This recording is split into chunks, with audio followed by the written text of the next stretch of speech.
That is crazy. Yeah, let's see. Yeah. We can get her here. Just let her have a minute. There. Oh, yes, sorry. Yeah, let's bring her down. Yeah. Good evening, ladies and gentlemen. Welcome to the Hope Gas Ice Pavilion in Morgantown. It is our PIHL postseason preview show. My name is Brian Mitchell. Of course, this man to my left, your right, is Mr. Matt Popchock. We're going to be bringing you the information on the postseason schedules, the broadcast schedule, all that fun here in possibly the next half hour. I'm not sure how long it's going to take. Mr. Popchock, how are you doing today, sir? I am doing great for a man who just called 2 playoff games. Exciting action in the CHE men's tournament, and we've already had some exciting action in the PIHL's Penguins Cup playoffs in Class A, which we'll get to in a bit. But for all the other 3 classifications, the fun starts this approaching Monday. Yeah, we're going to actually open up here and start with your PIHL Division II playoffs. Of course, we don't use that moniker of the Penguins Cup playoffs in this, but we're going to talk about that because we are in the home of the Morgantown Mohawks, and we're going to discuss them first as the number 1 seed. They will be facing the Deer Lakes Lancers, and this season, Morgantown, it was a rough one, 10-3 over Deer Lakes, and then they got the forfeit victory last week over Morgantown. It was like 2 weeks ago? 2 weeks ago over Deer Lakes. So it's a really rough season for the Deer Lakes Lancers. They've got a couple injuries in the middle of the season, so they're having a rough time, a couple hard games there, but they were able to sneak into the postseason. Mr. Popchock, what do you see from those 2 squads?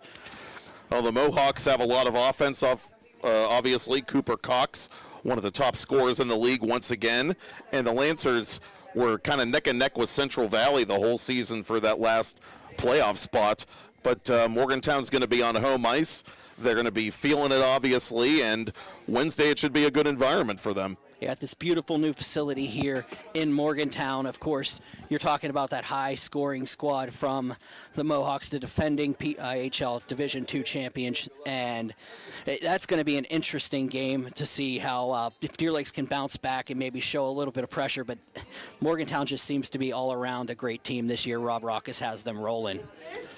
And meanwhile, in the quarterfinal bracket, you've got Connellsville and Burrell. Connellsville was in a playoff race, in a division race that was tight as a tick. Both division races were really, really close this year. Morgantown didn't clinch until the very end, speaking of the Mohawks.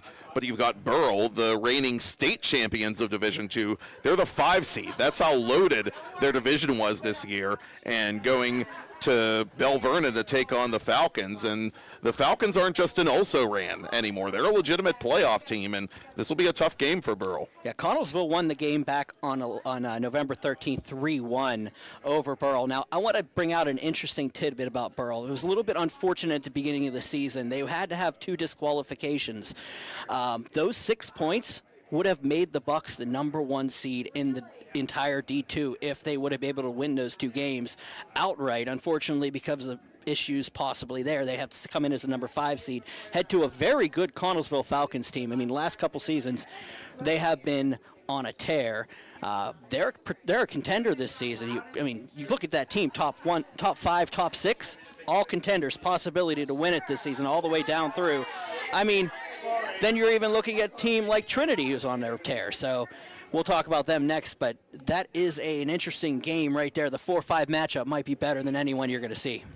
It could be, and Trinity's going to be an interesting team to watch, absolutely, because of the scoring champion in D2, Seamus Coyle, and Henry Coyle, Seamus's brother, also contributing big time for the Hillers. Arguably the most improved team this season in Division II. And Neshannock, they won 3 championships in a 4-year span. The Lancers have great coaching, and they know how to win in the playoffs, and they're the 2 seed, so they're going to be feeling a lot of confidence, like Morgantown, the number 1 seed. They're the perennial powerhouses in D2. You can go into every season, and you're going to see Neshannock there.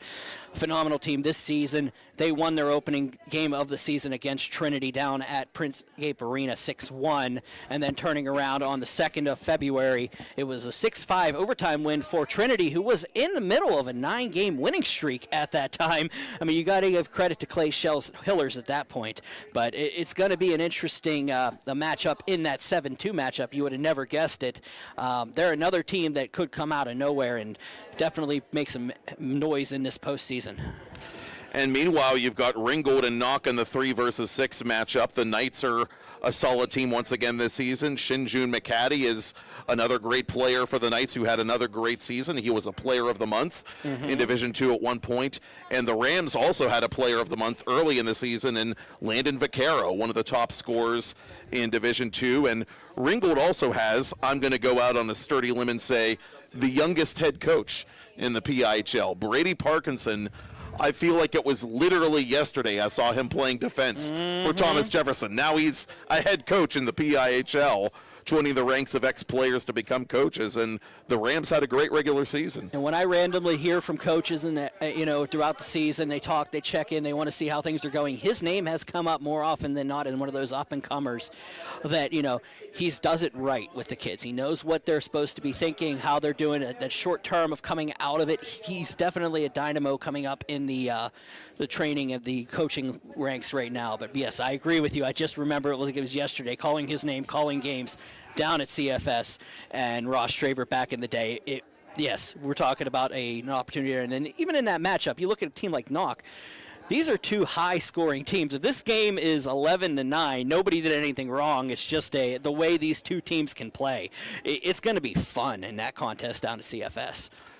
I usually say that Class A, which we're going to get to in a minute, has the greatest level of unpredictability, but I feel like there's a lot of unpredictability in Division II as well. I mean, the Mohawks obviously have been a consistent winning team. They're the defending league champions, but beyond that, I think all 3 of those other quarterfinal games you mentioned, they all have upset potential on some level.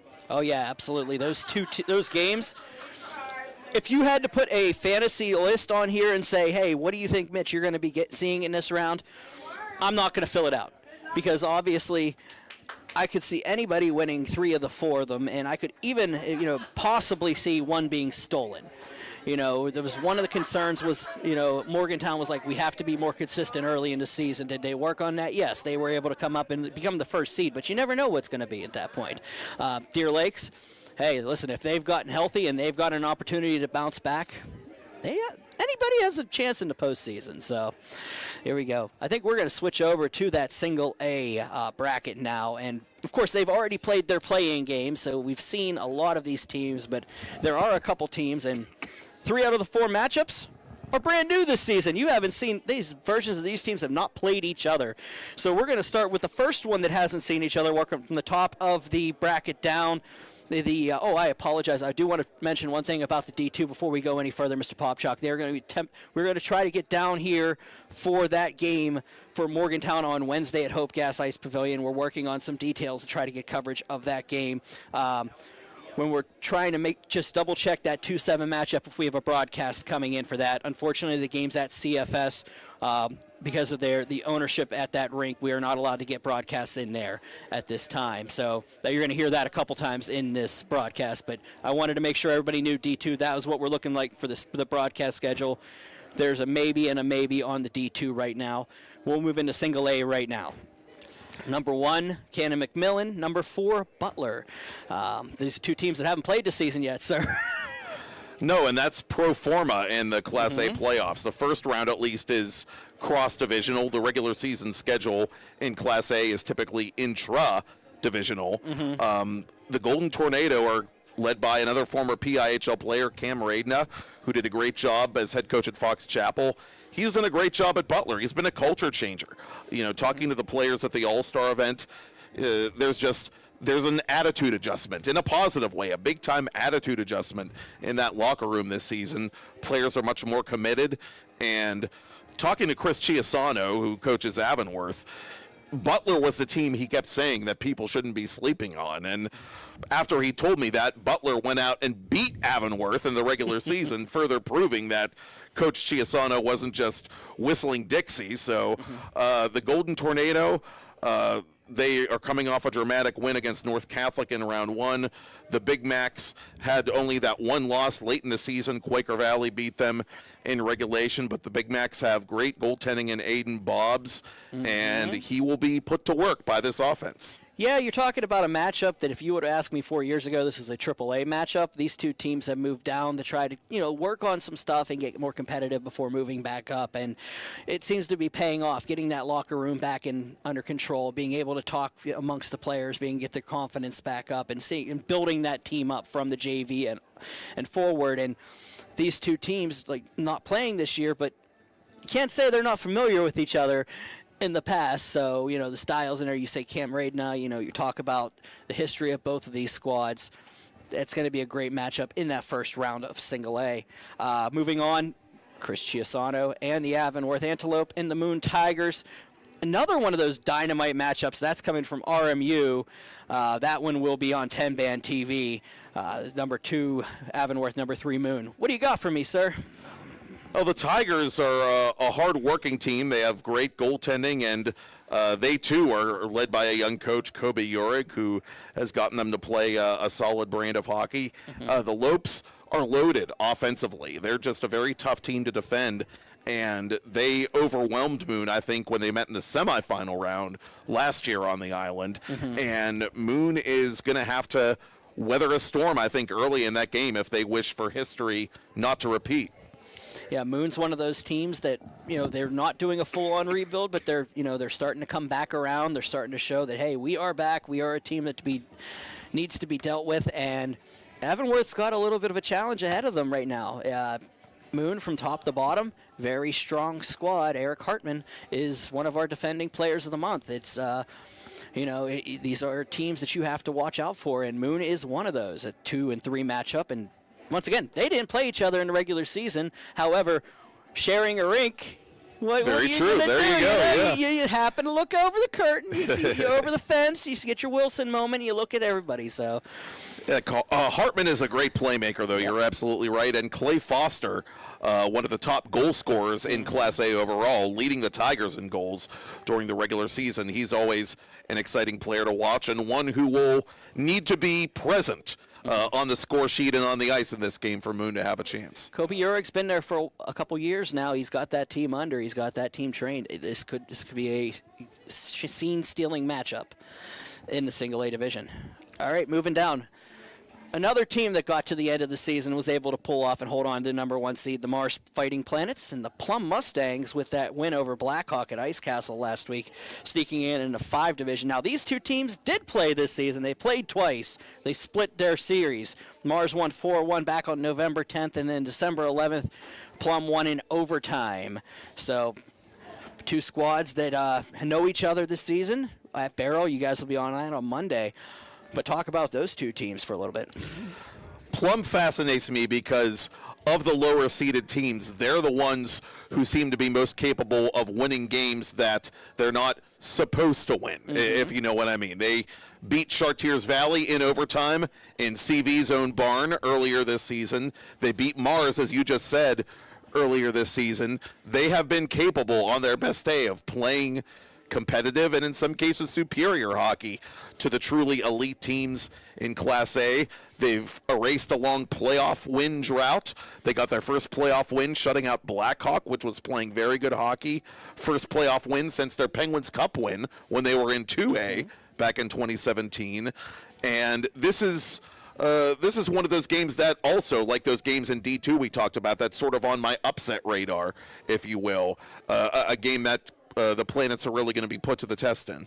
Yeah, Mars definitely had a lot of issue. A couple teams like Avonworth on their tail all season, could not get away from them. Took them to the last week of the season to be able to clinch that division.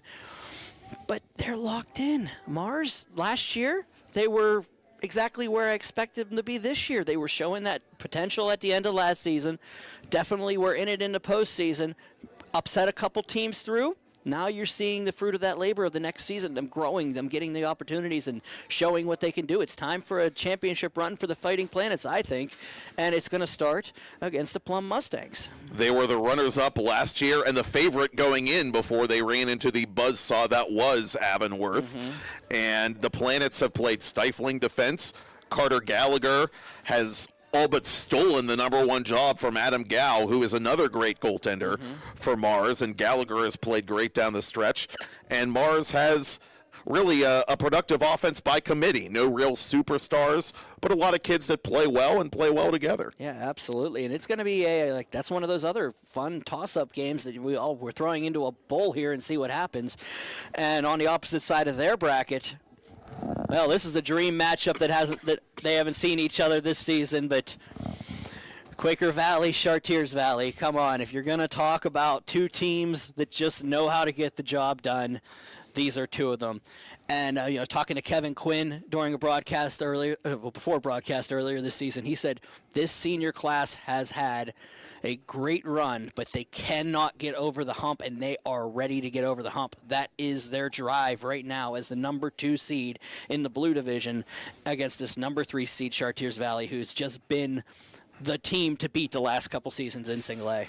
Well, if you're Kevin Quinn, you certainly hope that lessons were learned last year from the upset win by Avonworth in the quarterfinal round. I think Avonworth deserved to win that hockey game, but I also think on some level that just looking at the tempo that Avonworth set in that game, I think that the Quakers took them a little bit lightly, and I think it came back to bite them big time. I think Quaker Valley, knowing how Kevin Quinn coaches that group, I think they've learned their lesson this year. They turned it on like a faucet very quickly in that first-round game against Greensburg-Salem. You knew eventually, you just had a feeling that the Golden Lions, even with some of their all-star talent, would be overwhelmed by the Quakers in that game. And Matthias Lazama, a player that doesn't get talked about a lot, but won the scoring title and was literally the highest scoring player among the pure classifications in the PIHL with his 58 points, and had a strong game against Greensburg-Salem. He'll be tough to defend for the Colts. Now, with that being said, the Colts have 12 defensemen on their roster, and they're all very talented and very well coached by Paul Benetti, and they can score, too. They get offense from their defense. It's such a well-rounded team. There's so many directions this particular game could go, I think. That's one thing you had mentioned, and you look at those two teams, they may have the two most tenured coaches in the PIHL right now in Paul Benetti and Kevin Quinn. These two have been here at least as long as I've been around. Both great stand-up guys when it comes to the hockey community, and it's just one of those things where it's going to take, who's adjusting on who and what's that's going to be a fun one that you guys have somebody will have up at Bear. I believe it's going to be 10 band. We're talking about that one. We're going to get somebody on that broadcast, but they will be there on Thursday at 9 p.m. Any final thoughts on that single A round? Well, 6 different champions of the Penguins Cup in single A the last 6 years. 5 of those 6 champions have been first-timers. Single A is growing like a weed, and it's just as hard to predict. And I really couldn't predict a champion in that bracket as we speak. It's going to be a fun run in Single A, and then we're just going to continue to talk about these fun runs, and we're going to run up to Double A now. We're talking about an interesting, bracket this season as we talk about new teams moving up, teams moving down. A little bit of the same, a little bit different here. We're going to open up with a game that I'm going to be on through 10 Band and Pittsburgh Hockey Digest on Monday in Hempfield and Cathedral Prep.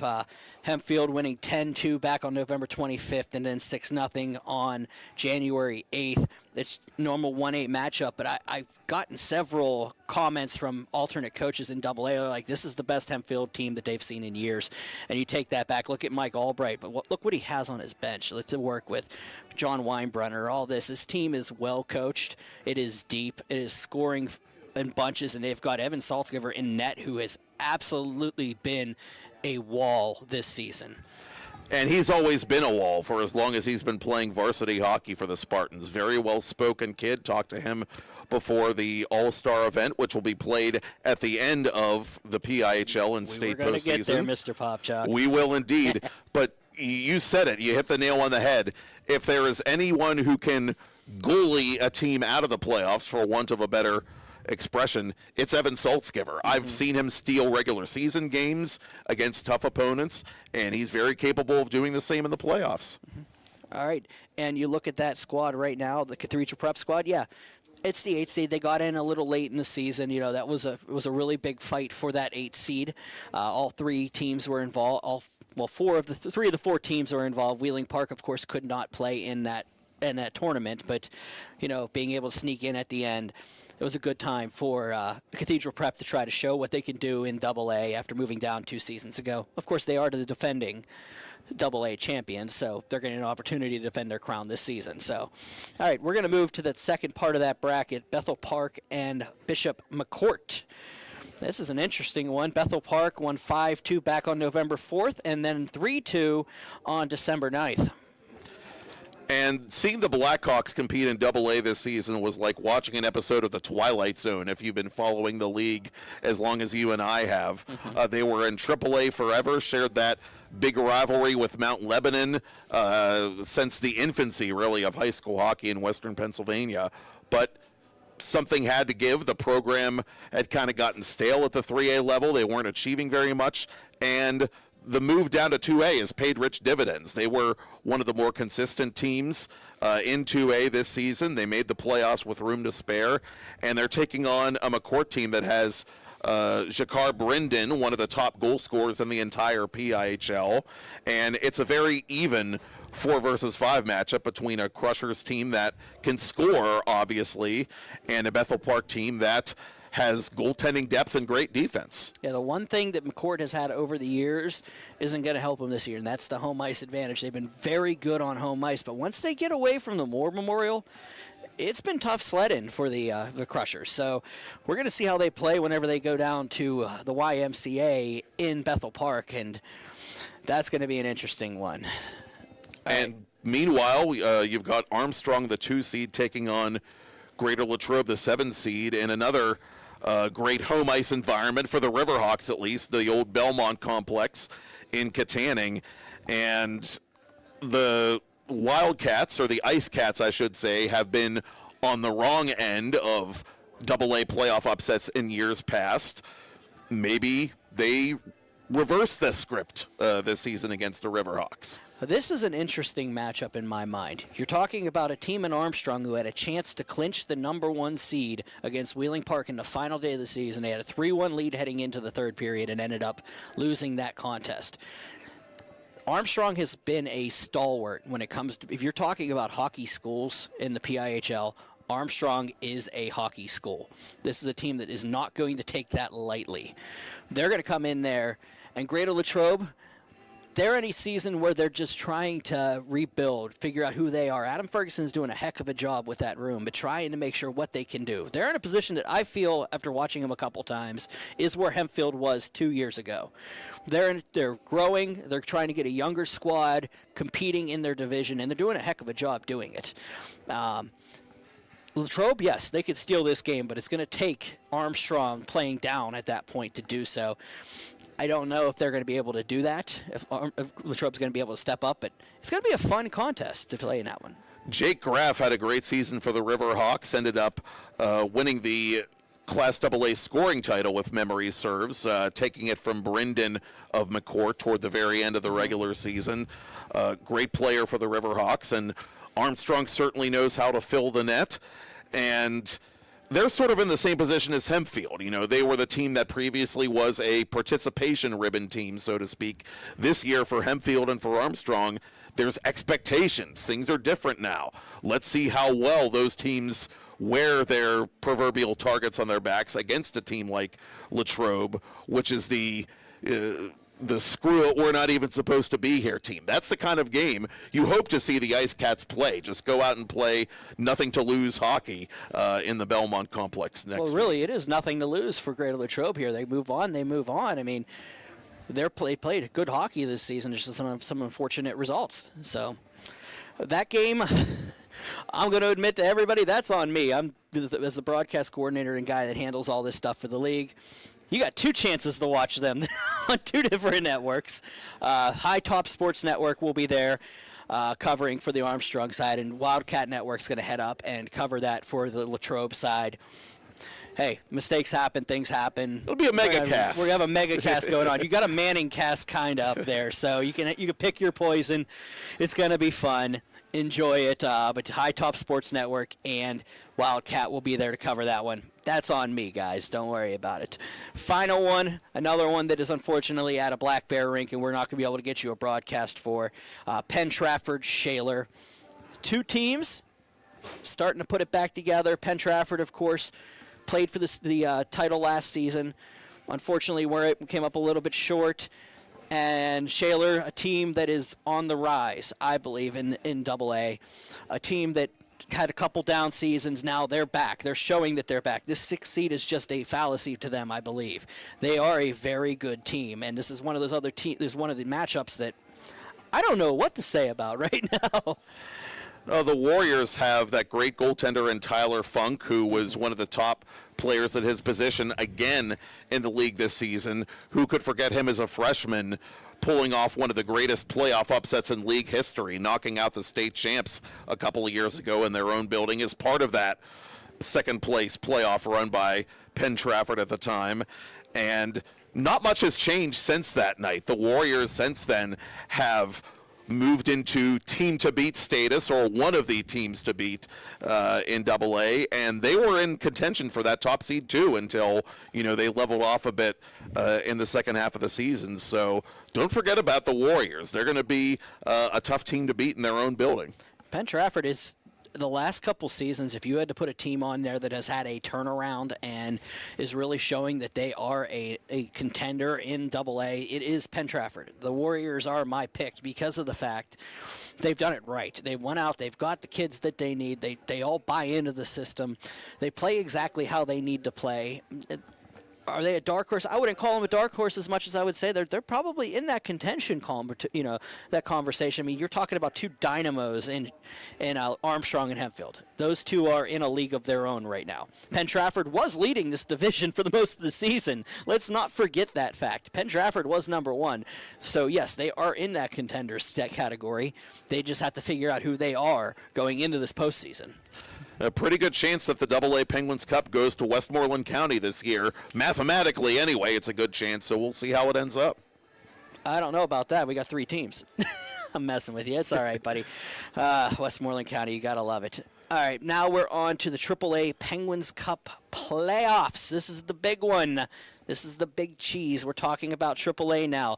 Number 1, probably one of the better teams in all of the PIHL this season. The Seneca Valley Raiders just basically ran over everybody this season.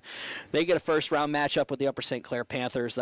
Seneca Valley, however, in this round, on 10-23, it was Seneca Valley 4-2, and then a 3-0 win on the 22nd of December. And here's the thing. The Panthers played Seneca Valley to overtime in last year's semifinal round, and if Seneca Valley holds serve at the Barrel Complex on Monday, I'll be there to see if they do, in fact, prevail over the Panthers. I'll have that game at 7 o'clock on 10-band TV.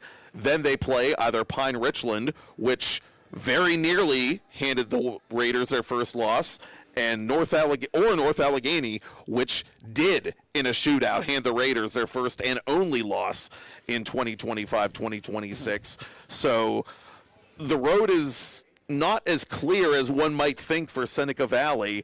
The Panthers are going to give them a very tough game, but Seneca Valley is just so businesslike, and they have maybe the best goalie in the entire league in Chris Nichols, and they have John Soroka, who is a gamer in the postseason and shows up every single playoff round and does something big. So the Raiders, they've got a shot at repeating this year, a real one. Yeah, absolutely. I just watched as the scores came in all season, and just how they were winning these games was mind-boggling. It was like there wasn't even an opportunity for the other team in most of these contests. It's going to be tough for anybody else to do, but you said the two teams that maybe tripped them up are in the second, could be facing them in the second round. So it's going to be a fun one here at that first round, but they've got to get past the Panthers, and never say never with Upper St. Clair. Upper St. Clair, that hockey mentality, that who knows what you're going to get out of them. And, I mean, Pine Richland and NA played each other for the Penguins Cup in 3A just a couple of years ago. Unfortunate that one of those teams will have their season end this week, a little bit earlier than I'm sure they wanted to. But, again, the potential exists for 2 great quarterfinal games and a great semifinal round after that. Let's talk about that matchup right now. Going into the final Thursday of the season. Not just the final week, the final Thursday of the season. Pine Richland was sitting in 6th place. They needed, if they won, they would jump into 4th. Now go back through their actual schedule through the season. They had a rough start to the year. You didn't know where the Rams were going at the beginning of the season. To actually glow up and become the 4th seed in this postseason is something that you can take back and looking for Jordan Yoklik's team. 5-4 matchup is North Allegheny, Pine Richland. North Allegheny winning in overtime back on October 16th, and Pine Richland getting a 5-3 victory on the 8th of January. But those 4, 5, 6 teams with Central Catholic, North Allegheny, and Pine Richland, you didn't know where they were going to finish going into the final week. We just knew that there were only 2 possibilities of a home team there, because Central Catholic couldn't win to get the home team because of the tiebreak procedure. But, it's going to be Pine Richland hosting North Allegheny at Barrel. Of course, one of those home games for both teams when you look at it. That's on 3/3 at 8:30, so that's Tuesday's game at 8:30. Another one of those fun matchups from Barrel. It certainly is, and the Rams started off 0-4, in fact, this season. The ultimate example of the phrase, sprinters don't win marathons. And not the first time we've seen them overcome a shaky regular season start to not only make the playoffs, but make the playoffs with room to spare. Jordan Yoklik just knows how to turn it on like a faucet when his team is struggling somehow, and the Rams are right in the thick of things. Another one of those long-term coaches that in all these divisions, league that bounces around, you get guys like that. Those are the teams that are usually up there for a couple years. So that's going to be a fun matchup on Tuesday from Barrel. I believe that's going to be on 10 band. You guys have that one. A game that won't be on because of the ownership at the rinks is the Princecap game between Peters Township and South Fayette, 9 p.m. Indians are back. The Indians are back.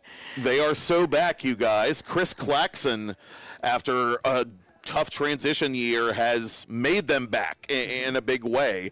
They're definitely looking like their old dominant selves, and I so want to say that I have high hopes for South Fayette because they strangely seem to thrive upon discomfort. They did in last year's playoffs, certainly, as a 7 seed. But Peters Township is just so businesslike, especially at this time of the season. It's one of those hockey schools. It's a school that is built for that. They've created their system to grow up through that. You're still seeing the bits and pieces from the years. This season, though, 5-3 win for Peters Township back on the 11th of November. But South Fayette getting a 4-3 win back only a week and a half ago. So there's a chance there. You see these tough games and teams learning each other. That's what's going to take right there. And with a lower seed in South Fayette's case, you're looking at a team in Peters Township that was literally the first team to clinch a Penguins Cup playoff berth, even before Seneca Valley did, technically, in Class 3A.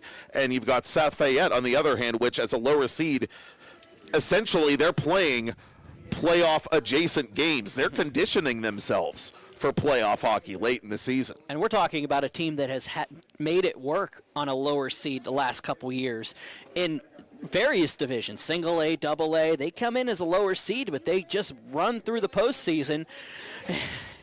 That's going to be one of those games that, hey, never say never. I mean, the Lions could take the Indians down on that one, but, it could go either way.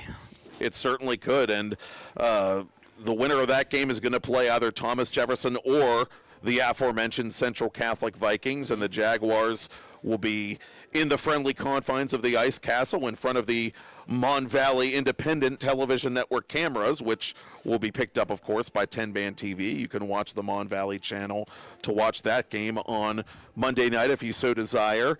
And the Jaguars, coached by the former NHLer John Zeiler, just a year or so removed from winning their most recent championship, and they've got a really solid team dynamic there and improved goaltending, I think, this season, and the Jaguars are kind of flying under the radar a little bit in 3A. they're always flying under the radar. That's the thing about Thomas Jefferson. Nobody ever looks at Thomas Jefferson whenever you're talking about these others. Even when they were in AA, you didn't talk about Thomas Jefferson. Single A, you weren't talking about Thomas Jefferson. AAA this season, it's all about Seneca Valley, North Allegheny, Pine Richland, Peters Township. TJ's still sitting there at the 3 seed and still battling with everybody at the best of them. And like South Fayette, a program that has done a phenomenal job moving up from 2A and acclimating themselves and doing more than just treading water in the PIHL's top flight. They literally, they're a 3 seed. What more proof do you need? Here comes my favorite part, the counterpoint to all this.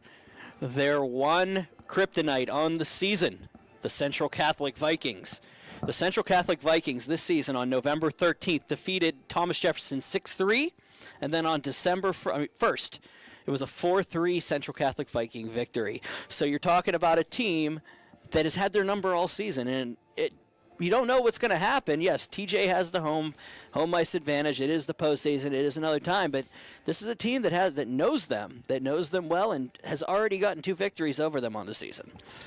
And Aaron Daly of Central Catholic is a player that I haven't had a chance to talk about in a while, but I've seen, and he was an all-star for the Vikings. He's a very fun player to watch and a big boy out on the ice, always a tough player for opposing teams to play against for that matter.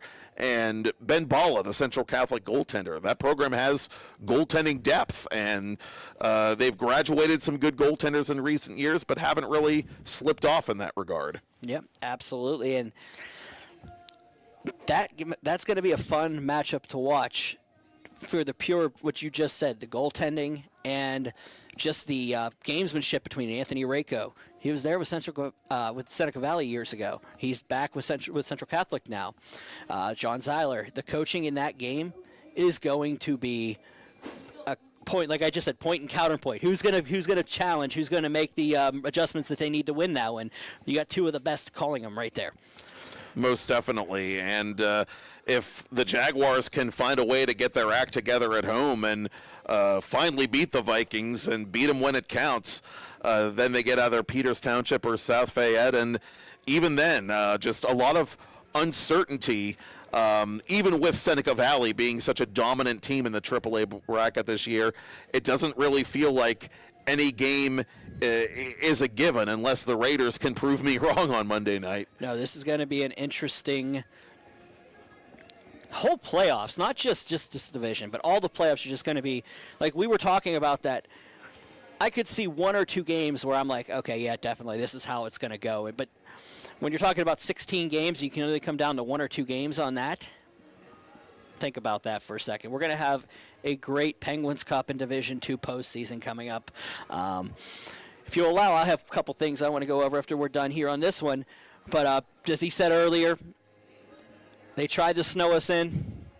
They couldn't do it completely. We're going back to the island for the All-Star Games on March 29th, 10-band TV. You can check it out.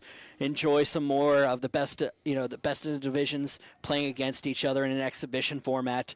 D2 at noon, 1:50. The single A blue division will face off. The gold decision at 3:40. Double A at 5:30, and 7:20. Triple A will take off.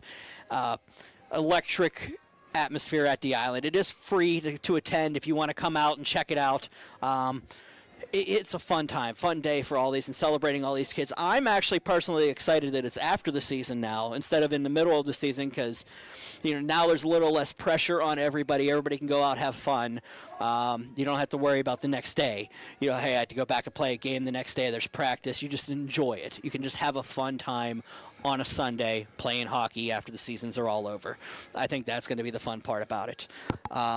Any thoughts on that? And I think it's going to be an emotional exhibition for some of those players. I remember talking to the mother of Eli Schwartzbach, one of the Hampton co-captains. The Talbots were just eliminated in the first round play by Chartiers Valley.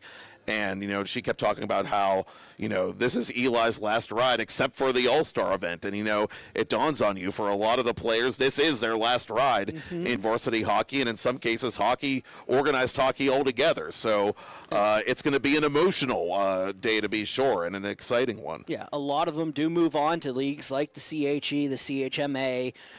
They move on to play juniors. They do a lot of stuff like that. For most of the players, they're done after this. Maybe they play pickup here every once in a while. Maybe they do, they stay on the ice, but they're not playing much anymore. So yes, this is like a celebration of the best players, and you get an opportunity to do that and show off. Come out and just watch them play and celebrate them with us. It's going to be a great day at the Island.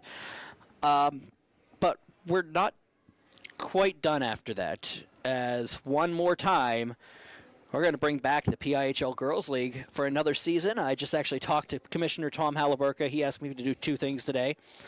One was to promote his greatness, which I'm not going to do on the air. I told him no on the, so I just calling him out right now for that.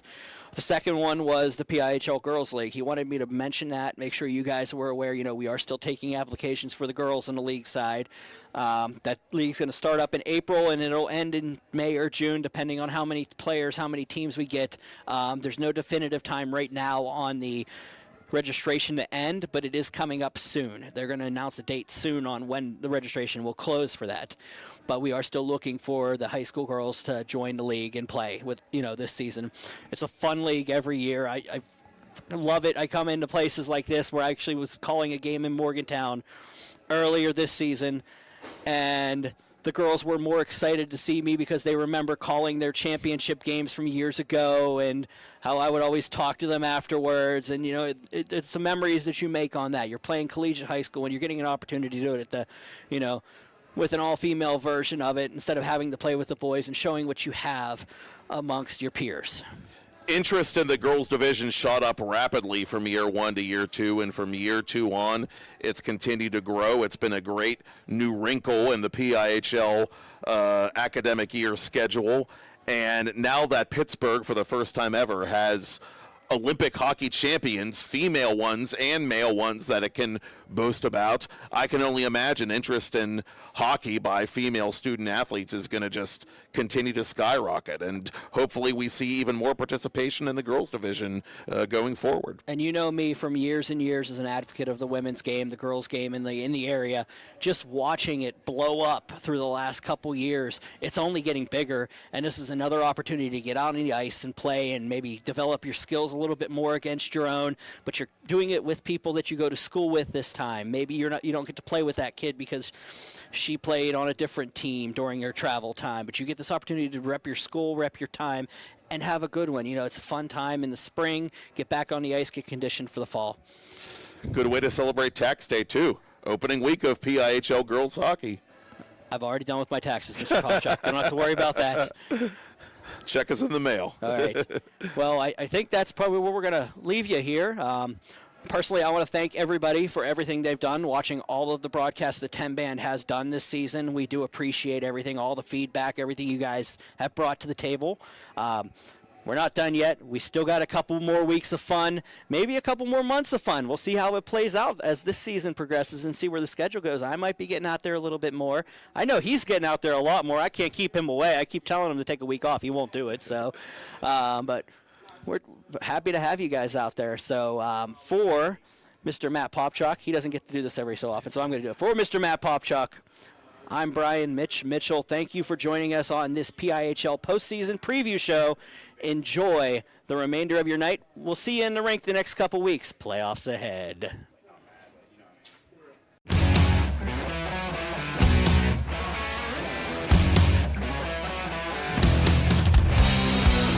It's a PIHL Hockey Night in Pittsburgh.